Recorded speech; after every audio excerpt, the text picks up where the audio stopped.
Assalamualaikum warahmatullahi wabarakatuh. Perkenalkan, nama saya Lutfiana Aulia dari kelas 9A. Di video ini saya akan mempresentasikan tentang pewarisan sifat pada makhluk hidup. Sebelum itu, apakah kalian tahu apa itu pewarisan sifat?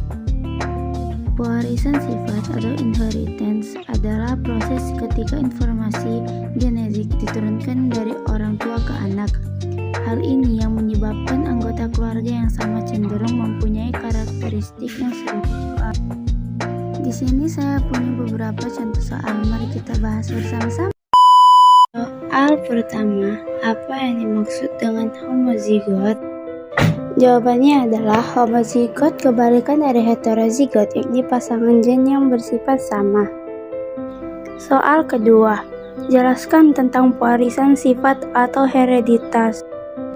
Jawabannya adalah pewarisan sifat atau hereditas merupakan penurunan sifat dari induk orang tua kepada keturunannya anak.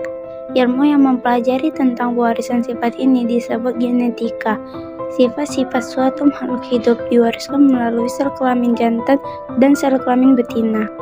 Soal ketiga, apa yang dimaksud dengan kromosom? Jawabannya, kromosom adalah materi genetik yang berupa benang-benang halus atau kromatin yang berfungsi sebagai pembawa informasi genetik kepada keturunannya.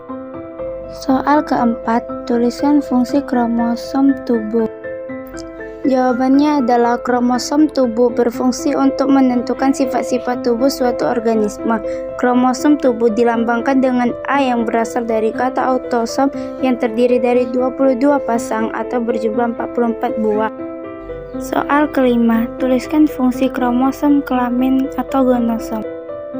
Jawabannya adalah kromosom kelamin atau gonosom berfungsi untuk menentukan jenis kelamin suatu organisme.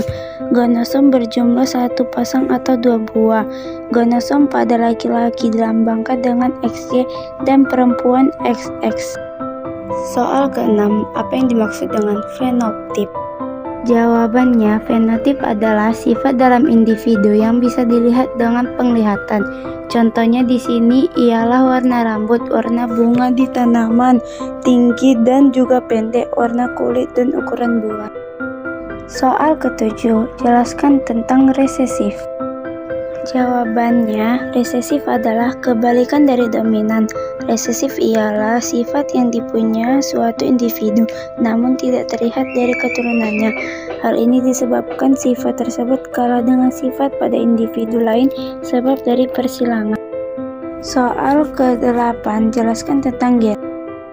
Jawabannya adalah komposisi dan susunan gen-gen di dalam tubuh makhluk hidup disebut genotip. Genotip setiap makhluk hidup berbeda-beda yang dapat menentukan sifat-sifat suatu makhluk hidup tersebut. Soal ke-9, apa yang dimaksud dengan hibrid? Jawabannya, hibrid adalah hasil persilangan antara dua individu yang berbeda dan hasil akhirnya akan mempunyai sifat yang hampir serupa atau sama dengan induknya, serta setiap hibrid dapat memiliki sifat yang sama pada hibrid lain dan ketentuan spesiesnya adalah sama. Soal ke-10, apa yang dimaksud dengan intermediate? Jawabannya, intermediate adalah sifat yang dipunya oleh individu yang dihasilkan pada penggabungan antara sifat berbeda. Biasanya hal tersebut sering ditemukan pada persilangan tumbuhan. Sekian dari saya, maaf bila ada salah kata. Saya akhiri dengan Assalamualaikum warahmatullahi wabarakatuh.